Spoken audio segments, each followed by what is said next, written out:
परमात्मा हमें संकेत करते हैं कि भगवान से ये मांगा करो, हे भगवान इसे सुख का आग लगा जिससे आपकी भूल पड़े, ऐसा सुख ना देना दाता जो हम आपसे दूर हो जाएं, ऐसा कष्ट दिए रखना दाता तेरी याद बनी रहे। तो पुण्यात्माओं, इस जीवन में सफल होने के ये फार्मूले हैं, इनको कंठस्थ याद रखना, अपने जीवन में अप्लाई रखना। सुख बहुत खतरनाक है इस प्राणी के लिए। हम सतलोक में महासुखी थे और भगवान भूल गए, इस नकली के साथ लग गए। इसने क्या दिया हमारे को? यहाँ ये दिया, कुत्ता बनाया, कुतिया बनाई, गधे बनाए, गोबर खिलाया, किसी के कैंसर, किसी की टांग कट गई, किसी की आंखें फूटी पड़ी हैं, कोई सड़ रहा है, कोई तड़फ रहा है, कोई टेंशन से, कोई हानि से दुखी, कोई किसी कारण से। तो ये दिया इसने हमारे को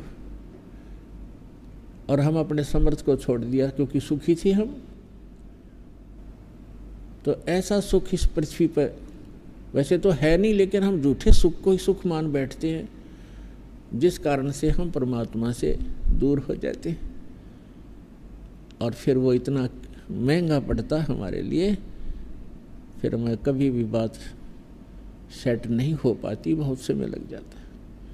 तो पुण्यात्माओं, परमात्मा हमारे दुखों का निवारण कर देते हैं, हमारे संस्कार में जो पाप कर्म होते हैं उन कांटों को निकाल देते हैं और फिर आने वाले जीवन सफर में वो समर्थ परमात्मा आपके जीवन रूपी सफर को ऐसे बुहारता है, ऐसे सब झाड़ू देता है कि कहीं मेरी प्यारी आत्मा के जीवन में आने वाले भविष्य में इसके जो संस्कार रूपी कांटे बिखरे पड़े हैं उन सब को साफ करता चलेगा आगे आगे।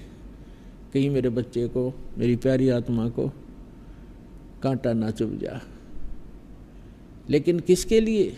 जैसे पति भरता जमी पर जो जो धर है पाँव, समर्थ झाड़ू देत है ना काटा लग जावे। कहते पति भरता, पति भरता कौन होगी? जैसे गीता अध्याय नंबर 13 में लिखा है कि अव्यभिचारिणी भक्ति से जो साधना करता है उसके परमात्मा अंग संग रहता है। व्यभिचारिणी भक्ति कौन सी है? जैसे लड़की अपने पति के अतिरिक्त अन्य कई व्यक्तियों से भी संबंध रखती है तो वो व्यभिचारिणी लड़की है। और अव्यभिचारिणी पतिव्रता अपने पति के अतिरिक्त चाहे कोई सोने का बन के खड़ा हो जाए उसमें आस्था ना रखती तो वो अव्यभिचारिणी है। तो व्यभिचारिणी भक्ति वो है कि हम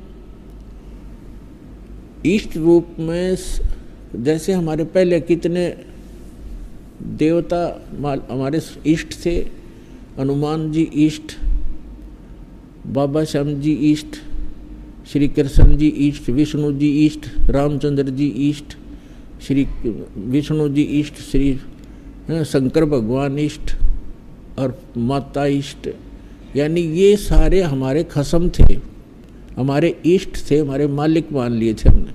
तो वो हमारी व्यभिचारिणी भक्ति थी। और जो हमने इष्ट मानना चाहिए था, जो हमारा असली पति है, मालिक है, उसका हमें ज्ञान भी नहीं था। तो अब हम केवल एक कबीर परमेश्वर को अपना इष्ट मानेंगे, पति मानेंगे, खसम मानेंगे, स्वामी मानेंगे, मालिक।